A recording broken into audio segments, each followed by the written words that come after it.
এরা ভাই একটা সন্ত্রাস, এরা এরকম ভাবে আরো আরো হত্যা মানুষকে এভাবে মেরে ফেলছে ভাই এখানে ভিতরে। এরা কিন্তু কি এরা টাকা আছে তো ভাই, এরা থানার মধ্যে কি চুপচাপ করে ফেলে ভাই। এটা কিন্তু আলী আকবর করে এটা কেন করতে পারে মনে করছে? তো এটা তো ভাই আমরা তো এটা তো কিছু বুঝতেছি না ভাই, হঠাৎ করে এটা আলী আকবরকে ভাই এখন মেরে ফেলতে বলতেছে। এর আগে আরেকবার কি হয়েছে জানেন, বাসা থেকে 10-12 জন লোক ওরা যাইয়া বাসা থেকে ধরে এনে মারছে। যে কেন মাছ চুরি করছে বলে মাছ চুরি করছে, সেটা ধরে ধরতে পারে না, বাসা থেকে নিয়ে এসে মারছে ওরা। কালের মধ্যে ভাইয়া এরা ফজর করতেছে এখানে উপরে, ঠিক আছে ভাইয়া, কালের মধ্যে সেখানে ধরে মারা, কালের মধ্যে একটা মানুষ নামতে দেয় না কেন ভাইয়া? এখানে অনেক মানুষ গেলে অনেক মানুষকে হয়রানি করে। না না এখনো তো আমাদেরকে এখানে ঢুকতে দেয় না ভাই। অলরেডি এই জায়গায় একটা কাটও আছে, তাকে যে দাও দিয়ে আঘাত করা হয়েছে। মূলত ঘটনা হলো যে সেটা আর কি। আপনি বলতে যাচ্ছেন তাকে হত্যা করা হয়নি?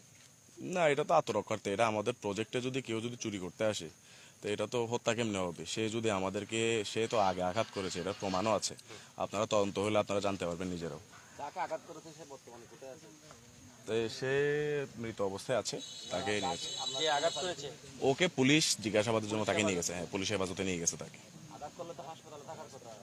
আঘাত করছে ওর এখানে কাটে, এখন তো এটা পুলিশের ব্যাপার। পুলিশকে তাকে হাসপাতালে নিয়ে যাবে কিনা এটা তো আমাদের কাজ না। এই বিষয়টি তো আপনি খোলাসা করে বললেন, এখন ঘটনাস্থলে আমরা সাংবাদিকরা আসলে যেতে পারবো কিনা একটু, এখানে কোনো আপাতত তো যেতে কোনো সমস্যা আছে না। আপাতত আপনার যেহেতু পুলিশের তদন্ত চলছে, পুলিশের তদন্ত শেষ হোক, আপনারা তখন এরপরে যাইতে পারবেন আর কি। আপাতত যেহেতু পুলিশের তদন্ত, সেজন্য পুলিশই মানা করেছে আর কি। আপাতত সাংবাদিকরা অনেক তথ্য সংগ্রহ কাজে যাওয়ার কোনো সমস্যা নাই, আপনারা যেতে পারবেন। যাওয়ার জন্য বাধা দিছে না, এটা বাধা না। আপনি আমাদেরকে বাধা দিবেন। আমি বলি, এটা যেহেতু একটা ব্যক্তিগত প্রপার্টি, এটা তো আর পাবলিক প্রপার্টি না, এটা পার্সোনাল প্রপার্টি। সেখানে অবশ্যই আমাদের অধিকার আছে। যেহেতু পুলিশ আছে, পুলিশকে তো আমরা আর বাধা দিই। পুলিশ গেছে, পুলিশ গিয়ে সেখানে তদন্ত করুক। আপনারা এরপর পুলিশের কাছ থেকে আপনার তথ্য নেবেন, কোনো সমস্যা নেই।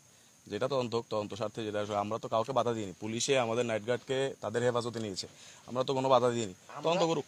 যে জায়গাটার মধ্যে মার্ডার হয়েছে এখানে তো যাওয়ার আমাদের তথ্য সংগ্রহ করতে এটা তো যাবেন, আমি তো বললাম যে আপনারা যাবেন না, পুলিশের তদন্ত শেষ হোক, আপনারা তারপর যদি যাওয়া লাগে তখন যাবেন আপনারা। পুলিশ যেহেতু তদন্ত করছে, পুলিশকে তদন্ত করতে দেন। পুলিশ তদন্ত করছে, সুরত হলে প্রতিবন্ধকতা তাহলে পুলিশ বাধা দিবে, পুলিশের কাজে বাধা আসলে পুলিশ বাধা দিবে।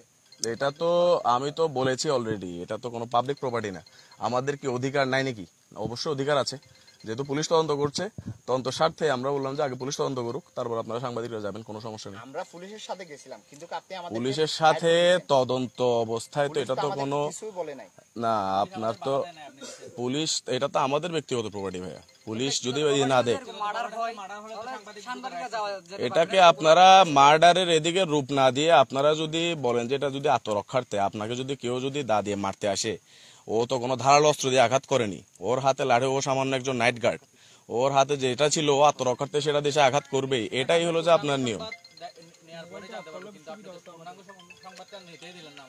জি জি, আমি তো সবগুলা বললাম, আমি কি দিনি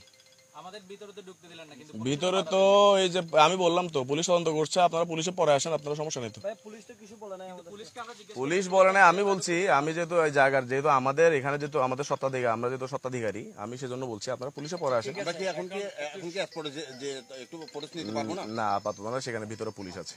আচ্ছা, আমরা একটু সর্বশেষ হচ্ছে, আমরা এখানে অনেকে বলা বলি করছে তাকে পরিকল্পিতভাবে হত্যা করার তো কোনো ইয়ে নাই। এটা তো আমাদের তো আজকের প্রজেক্ট না, এটা সবাই জানে। এটা তো আমরা তো আজকে প্রায় 60-70 বছর হয়েছে যে আমরা এই প্রজেক্ট পরিচালনা করছি, এবং সুনামের সাথে আমরা পরিচালনা করছি কক্সবাজার, আলহামদুলিল্লাহ।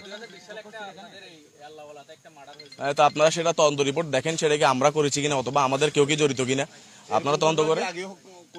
না, এরকম তার আমি যতদূর জেনেছি তার কপালে আঘাতের চিহ্ন আছে। আচ্ছা, কি দিয়ে আঘাত করা হয়েছে তাকে?